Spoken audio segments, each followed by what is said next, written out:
காரக்குழம்புக்கு வந்து தேவையான பொருள் வந்து எடுத்து வச்சுக்கலாம். மொச்சக்கொட்டையும் கொண்டக்கடலையும் நனைய போட்டிருக்கேங்க. இதை எடுத்துக்கலாம். அப்புறமா வந்து முருங்கைக்காய்,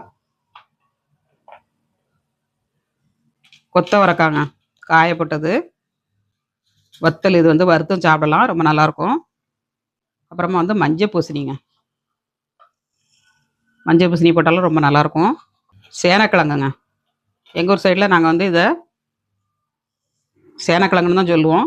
நிறைய பேர் இது கரணக்கிழங்குங்க, இது சேனக்கிழங்கு இல்லை கரணக்கிழங்குன்னு சொல்கிறாங்க. சரி, ஒவ்வொரு ஊரில் ஒவ்வொரு பேர் வச்சுருப்பாங்க, அதை பற்றி ஒன்றும் இல்லைங்க. தக்காளி, ஒரு தக்காளி, கத்திரிக்காய்ங்க, இதெல்லாம் வச்சு தான் இன்றைக்கி காரக்குழம்பு செய்ய போகிறேன். எப்படி செய்கிறதுன்னு பார்க்கலாம். வீடியோ வந்து ஸ்கிப் பண்ணாமல் பாருங்கள். டேஸ்ட் ரொம்ப நல்லாயிருக்கும். கத்திரிக்காய் நீங்கள் எந்த கத்திரிக்காய்னாலும் எடுக்கலாம். பிரிட்ஜில் போட்டு ஒரு வாரம் ஆச்சுன்னா உள்ளுக்குள்ளே கருத்துட்டுங்க. இதெல்லாம் போட்டு இன்றைக்கி காரக்குழம்பு எப்படி செய்கிறதுன்னு பார்க்கலாங்க. அடிப்புளி டேஸ்ட்டில் இருக்குங்க இன்றைக்கி காரக்குழம்பு. வாங்க இதை எப்படி பண்ணுறதுன்னு பார்க்கலாம். ஹை ஃப்ரெண்ட்ஸ், எல்லோரும் எப்படி இருக்கீங்க? நல்லா இருக்கீங்களா? இன்றைக்கி சூப்பராட்டு மதியம் லஞ்சுக்கு காரக்குழம்பு வைக்க போகிறாங்க. ஒரு சிஸ்டர் கேட்டிருந்தாங்க, அம்மா காரக்குழம்பு வீடியோ எடுத்து போடுங்கன்னு. அவங்களுக்காண்டி இன்றைக்கி காரக்குழம்பு வைக்க போகிறேன். காரக்குழம்புல நிறைய வகையாட்டு வைக்கலாங்க. கத்திரிக்காய், முருங்கைக்காய், தக்காளிலாம் போட்டு வைக்கலாம், வெண்டைக்காய் போட்டு வைக்கலாம், மஞ்சள் பூசணி போட்டு வைக்கலாம், தட்டாம்பயிறு போட்டு வைக்கலாம். நிறைய டிஃப்ரெண்ட்டாக பண்ணலாம். நான் இன்றைக்கி மொச்சையும் கடலையும் போட்டு வெஜிடபிள்லாம் போட்டு இன்றைக்கி வைக்க போகிறேன். ரொம்ப நல்லாயிருக்கும் டேஸ்ட்டு. நான் வைக்கிற மாதிரி வச்சிங்க இன்றைக்கா. நாங்கள்லாம் எங்கள் ஊர் சைடில் என்ன செய்வோம்னா, மொச்சை, கடலை, அப்புறமா சேனக்கிழங்குன்னு சொல்லுவோம் பாருங்கள். நீங்கள் சென்னையில் வந்து கருணக்கிழங்குன்னு சொல்லுவாங்க, எங்கள் ஊரில் நாங்கள் சேனக்கிழங்குன்னு சொல்லுவோம். அது முருங்கைக்காய், அப்புறம் கத்திரிக்காய் வத்தல், சீனரிக்காய் வத்தல், கொத்தவரைக்காய் வத்தல் இருக்குது பாருங்கள், அதெல்லாம் போட்டு வைப்போம். ரொம்ப டேஸ்ட்டாக இருக்கும். அது வத்தல்லாம் இப்போ கிடைக்காது. சீனரிக்காய் வத்தல் மட்டும் கடையில் கிடச்சிச்சு, வாங்கிட்டு வந்தேன். கத்திரிக்காய் வத்தல் கிடைக்கல, அதுக்காண்டி கத்திரிக்காய் இன்றைக்கி போட்டு பண்ண போகிறேன். கத்திரிக்காய், முருங்கைக்காய்லாம் போட்டு மஞ்சள் பூசணி, சேனக்கிழங்கு எல்லாம் போட்டு பண்ண போகிறேன். டிஃப்ரெண்ட்டான முறையில் பண்ணியிருக்கேன். டேஸ்ட் ரொம்ப நல்லாயிருக்கும். இந்த மாதிரி நீங்களும் வீட்டில் ட்ரை பண்ணுங்கள். மொச்சை கடலெல்லாம் போட்டு எப்படி வைக்கிறதுன்னு பார்த்து ட்ரை பண்ணுங்கள். சிஸ்டர் உங்களுக்காண்டி தான் போட்டிருக்கேன் இந்த வீடியோ. பார்த்து நீங்களும் வீட்டில் ட்ரை பண்ணுங்கள். நல்லாயிருக்குங்க டேஸ்ட். வந்து ஒரு நாளைக்கு வச்சு மறுநாள் வரைக்கும் நம்ம வச்சு கொடுத்து கூட சாப்பிட்டா அவ்வளோ டேஸ்ட்டாக இருக்கும். தோசைக்கு, இட்லிக்கு, சாதத்தோடு வச்சு சாப்பிட்றதுக்கு, சப்பாத்திக்கு, எல்லாத்துக்குமே இந்த குழம்பு வந்து ரொம்ப நல்லாயிருக்கும். வாங்க வீடியோக்குள்ளே எப்படி பண்ணுறதுன்னு பார்க்கலாம்.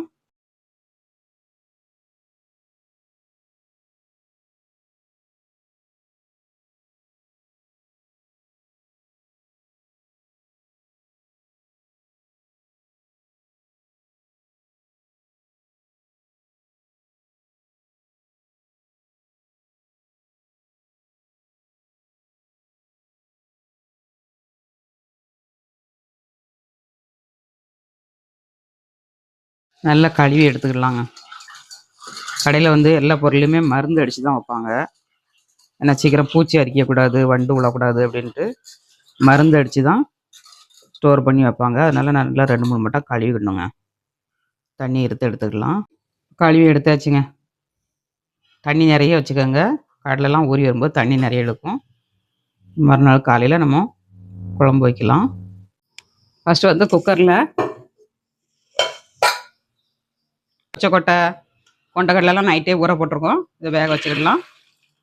நல்லா ஊறிச்சுங்க. நைட்டு போட்டு நம்ம மதியம் லஞ்சுக்கு, மறுநாள் மதியம் லஞ்சுக்கு போனதுக்கு முதல் நாள் நைட்லேயே ஊற போட்டணும். இதை நீங்கள் வறுத்தும் போடலாம். மொச்சையும் கடலையும் இங்கே வறுத்து போட்டாலும் இதோட டேஸ்ட் ரொம்ப நல்லாயிருக்கும், மனம் நல்லாயிருக்கும். கருப்பு மொச்சையும் வெள்ளை மொச்சையும் போட்டிருக்கேன். உப்பு போடலை, நான் வேக வச்சு எடுத்துக்கிடுதேன். லாஸ்ட்டில் தான் நான் உப்பு போடுவாங்க. ஃபஸ்ட்டே போட்டேன்னா சீக்கிரம் மட்டும் வேகாது. ஒரு 5 விசில் விட்டு எடுத்துக்கிடலாங்க. காயை வந்து நம்ம தனியாக தான் வேக வைக்கணும். இது கூட போட்டு வேக வச்சிங்கன்னா கூழாக போயிடும். முருங்கைக்காயிலலாம் குச்சி குச்சியாக வர ஆரம்பிச்சிருங்க. அதனால் முருங்கைக்காயெல்லாம் நம்ம தனியாக தான் போட்டு அவிக்கணும். காய்கறியெல்லாம் இதை ஃபஸ்ட்டு நம்ம வேக வச்சு எடுத்துகிட்டு காயை வேக போடலாங்க. இதை 5 விசில் விடட்டும், நம்ம எடுத்துக்கிடலாம். அடுப்பை ஆன் பண்ணிவிட்டு குக்கர் அடுப்பில் வச்சுக்கோங்க. இப்போ வேகட்டும், நம்ம எடுத்துக்கலாம். இப்போ காயை வந்து நம்ம இந்த அடுப்பில் வேக வச்சுக்கிடலாங்க. மொச்சைக்கோட கடலையெல்லாம் வேறு அடுப்பில் வேக வச்சுட்டேன். ஒரே அடுப்பில் வச்சு பண்ணதாக இருந்தால் ரொம்ப லேட் ஆகும். எல்லா காயும் நம்ம மிக்ஸ் பண்ணிடலாம்.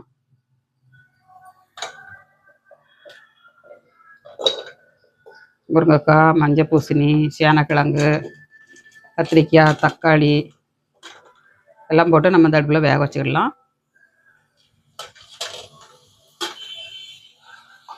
கொத்தவரைக்காய் வந்து கழுவி போட்டுக்கலாம். எல்லாமே கழுவிட்டேன், இது ஒன்றும் கழுவலை. கழுவி போட்டுக்கிடலாம். தண்ணி ஊற்றி வச்சு கொத்தவரைக்காய் வந்து கழுவி எடுத்தாச்சுங்க. இதையும் வேக போட்டுக்கலாம். இதெல்லாம் போட்டால் குழம்பு நல்லா டேஸ்ட்டாக இருக்குங்க. கத்திரிக்காய் வத்தல், மாங்காய் வத்தல் இதெல்லாம் போட்டு வைக்கலாம். எல்லாத்தையுமே கழுவி யூஸ் பண்ணுங்க. நம்ம கொத்தவரைக்காய்லாம் எங்கன்னா காய போட்டு எடுக்காங்களோ தெரியாது. தூசி மண்ணெல்லாம் இருக்கும். அதனால் காய போட்டுக்கலாம். கொஞ்சம் அவிய விட்டு நம்ம உப்பு போட்டுக்கலாங்க. ஃபஸ்ட்டே போட்டேன்னா கருணக்கிழங்குலாம் கொஞ்சம் உப்பு போட்டால் சரி சீக்கிரம் வேகாது. கொஞ்சம் வேக்காடு வெந்ததுக்கப்புறம் நம்ம உப்பு போட்டுக்கிடலாம். காய் பாதி வெந்துருச்சுங்க. இன்னும் கொஞ்சம் வேகட்டும், உப்பு போட்டுக்கிடலாம். இப்போ காய் வந்து முக்கால்வாசி அவிஞ்சிருச்சுங்க. நம்ம உப்பு ஆட் பண்ணிக்கலாம். கல் உப்பு போட்டுக்கோங்க, நல்லாயிருக்கும் டேஸ்ட்டு. நம்ம பொரியல் ஏதாவது சாப்பிட்டுட்டு இருக்கும்போது நமக்கு உப்பு தேவைன்னா நம்ம போடணுன்னா பொடி உப்பு போடணுங்க. மற்ற டயத்தில் நீங்கள் கல் உப்பு யூஸ் பண்ணிக்கோங்க, நல்லாயிருக்கும். காய் வர மாட்டா கிண்டி கொடுத்துக்கலாம். கொத்தவரைக்காயெல்லாம் நல்லா இதாகி வந்துருச்சு பாருங்கள், வெந்துருச்சு. இதுக்கு ஒரு தேங்காய் பேஸ்ட்டு அரைச்சிக்கிடலாம். தேங்காய் பேஸ்ட்டுக்கு வந்து 2 துண்டு தேங்காவை பொடிசாக கட் பண்ணி வச்சுருக்கேன். அப்புறமா சின்ன வெங்காயங்க, ஒரு கைப்பிடி அளவு சின்ன வெங்காயம், 5-6 பல்லு பூண்டு. இதை ஃபஸ்ட்டு குறப்பாக அரைச்சிக்கணும். நீங்கள் வெறும் மல்லித்தூள், வரமிளகாத்தூள் ஆட் பண்ணாத இருந்தால் ஜீரகமும் மிளகும் ஆட் பண்ணிக்கோங்க. நான் குழம்பு மிளகாத்தூள் தான் ஆட் பண்ண போகிறேன். அதனால் தேங்காய் கூட ஜீரகம் மிளகுலாம் ஆட் பண்ணலை.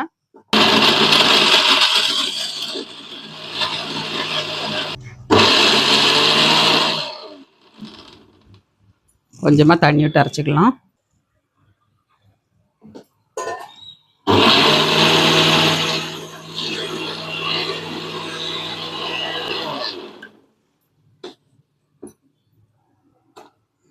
சூப்பராக அரைஞ்சிருச்சுங்க. நல்லா மையாக அரைச்சிக்கோங்க. இப்போ காயெல்லாம் நல்லா வெந்துருச்சுங்க.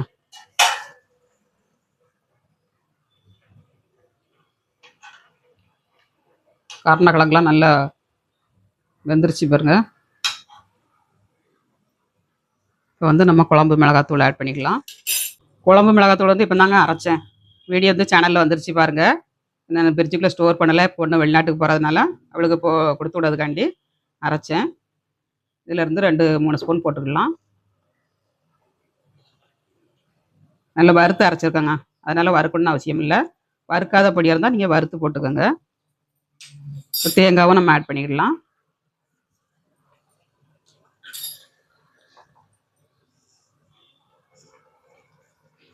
இப்போ புளி கரைசலை ஊற்றிக்கலாம்.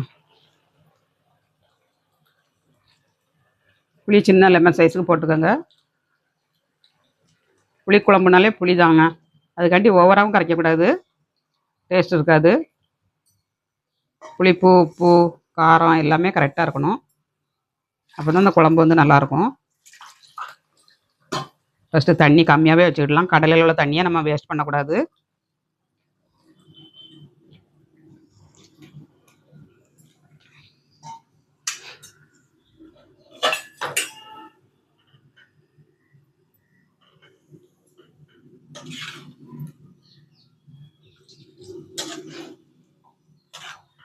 மஞ்சள் தூள் எல்லாமே நான் ஆட் பண்ணியிருக்கேன்.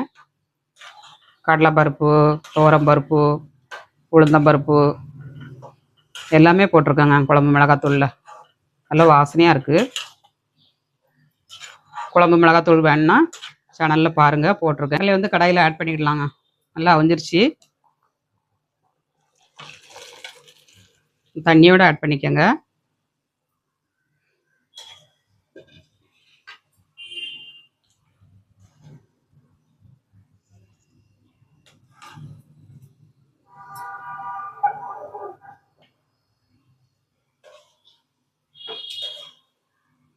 நல்லா மிக்ஸ் பண்ணியாச்சு. உப்பு ஆட் பண்ணிக்கலாம். கொதிக்கும் போது கொஞ்சம் கருவேப்பிலை தழை, பச்சை கருவேப்பிலை தழை போடணுங்க. அப்போ தான் அந்த குழம்பு வந்து நல்லா டேஸ்ட் கொடுக்கும். நம்ம கடலை அவியதுக்கு உப்புலாம் போடலை, அதனால் ஃபஸ்ட்டு 1 ஸ்பூன் போட்டிருக்கோம், இப்போ 1 ஸ்பூன் போட்டிருக்கேன். நீங்கள் குழம்புக்கு தகுந்தபடி போட்டுக்கோங்க. கொதிக்கும் போது கொஞ்சம் கருவேப்பிலை தழை போட்டுக்கலாம். நல்லா மணமாக இருக்கும் குழம்பு வந்து. தாளசம் மட்டும்தான் பண்ணணுங்க. வீட்டிலேயே அரைச்ச குழம்பு மிளகாத்தூள் குழம்பு வந்து எவ்வளோ கலராக இருக்கு பாருங்கள், சூப்பராக இருக்குங்க. நல்லா கொதிக்கட்டும். குழம்பு எப்படி சும்மா தகான்னு கொதிக்கி பாருங்க. காரக்குழம்புனா இந்த மாதிரி தாங்க இருக்கணும். கொஞ்சமாக மல்லித்தழை தூவிட்டு லைட்டாக கிண்டி கொடுத்துக்கலாம். நம்ம குக்கரில் போட்டோம்னா இந்த மாதிரி காயெல்லாம் நமக்கு பீஸ் பீஸாக கிடைக்காதுங்க. அப்படி நாராக வந்துடும். முருங்கைக்காயெல்லாம் வரைக்கெல்லாம் நல்லா வெந்துருச்சு பாருங்க.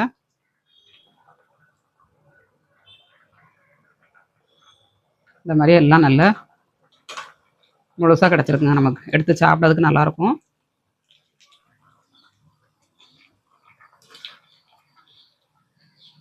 நல்லா கொதிச்சிருச்சு. கத்திரிக்காய் வந்து நல்லா குழஞ்சிருச்சு. நல்லா திண்ணமாக உள்ள கத்திரிக்காய்னா கொஞ்சம் அப்படி திட்டாக கிடக்கும். இது நைஸாக உள்ள கத்திரிக்காய். அது நல்லா கொஞ்சம் நல்லா குழஞ்சிருச்சு. தாளசம் பண்ணிடலாம். அப்படியே இறக்கி இந்த மாதிரி ஒரு ஸ்டாண்டு மேலே வச்சுக்கிடலாங்க. ஏன்னா குண்டாஞ்சட்டி நமக்கு சரிஞ்சிரும்.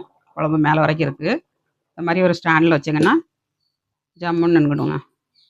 தாளசத்துக்கு கடாயை அடுப்பில் வச்சுக்கலாம். கடாயை அடுப்பில் வச்சாச்சு. நல்லெண்ணெய் விட்டு தாளிக்கலாம். ரீஃபண்ட் ஆயில் விட்டு தாளிக்கலாங்க.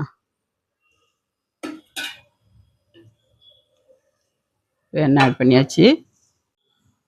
அரை ஸ்பூன் கடுகு போட்டுக்கலாம். கடுகு நல்லா பொரிஞ்சிருச்சு. கொஞ்சமாக சின்ன வெங்காயம், அப்புறமா கருவேப்பிலை தழைங்க. தாளிக்கும் போது கொஞ்சம் போட்டுக்கோங்க.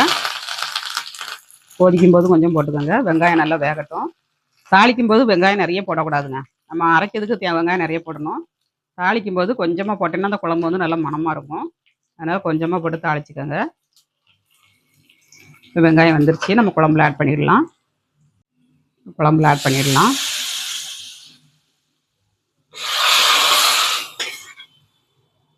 எம்மி காரக்குழம்பு ரெடிங்க. அப்படியே மல்லித்தழை கொஞ்சம் போட்டுக்கலாங்க. சூப்பராட்டு ரெடி ஆயிடுச்சு. வாங்க எல்லாரும் சாப்பிடலாம்.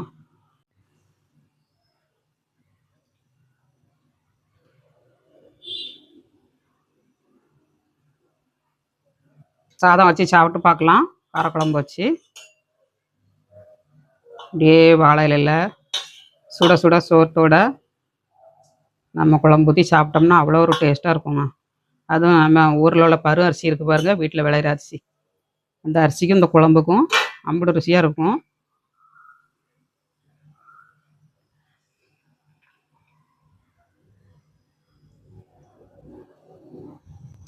சூப்பரான காரக்குழம்பு. இதுக்கு சைடு ஸ்டார்ட்டு வாழைக்காய் பொரியலுங்க. சூப்பராக இருக்கும். வாழைக்காய் கூட்டு வைக்கலாம், பொரியல் வைக்கலாம். அட்டகாசமாக இருக்கும். சாப்பிட்டு பார்க்கலாம். காரக்குழம்பு வச்சு சாப்பிட்டு பார்க்கலாங்க.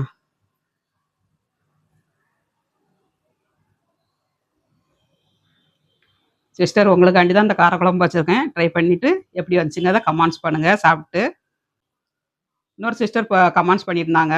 ருமாலியா பரோட்டா போட்டிருந்தாங்க. அதுக்கு நிறைய சப்போர்ட் பண்ணியிருக்கீங்க. தொடர்ந்து ஆதரவு கொடுங்க. அதே மாதிரி எல்லா வீடியோக்கும் அவங்க வந்து வீட்டில் ட்ரை பண்ணாங்களாம். ட்ரை பண்ணதில் சூப்பராக கிடச்சிருச்சுமா. ரொம்ப நன்றி உங்களுக்கு. நானும் வீட்டில் ட்ரை பண்ணேன். நல்லா வந்துருச்சு. நைட்டு டின்னருக்கு பண்ணிட்டு காலையில் 4 மணிக்கே எனக்கு கமெண்ட்ஸ் பண்ணியிருக்காங்கங்க. கமெண்ட்ஸ் பண்ணியிருந்தாங்க சூப்பராக இருக்குது அப்படின்ட்டு. அதேமாதிரி நீங்களும் சாப்பிட்டு எப்படி இருக்குங்கிறத கமெண்ட்ஸ் பண்ணுங்கள். ட்ரை பண்ணுங்கள். சாப்பிட்டு பார்க்கலாம்.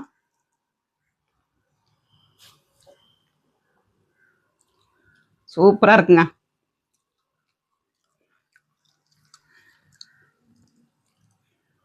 அட்டகாசமாக இருக்குது டேஸ்ட்டு.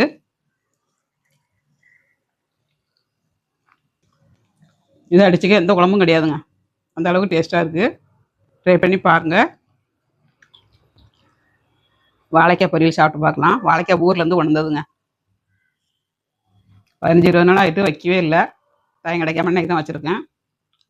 அதுவும் சூப்பராக இருக்குது. இது வந்து கூட்டுக்கறி வச்சு சாப்பிட்லாம். அப்பளம் சுட்டா அப்பளம் வச்சு சாப்பிட்லாம். ரொம்ப நல்லாயிருக்கும். ட்ரை பண்ணிட்டு எப்படி வந்துச்சுங்க அதை கமெண்ட்ஸ் பண்ணுங்கள். மீண்டும் நெக்ஸ்ட் வீடியோவில் சந்திப்போம். பாய்.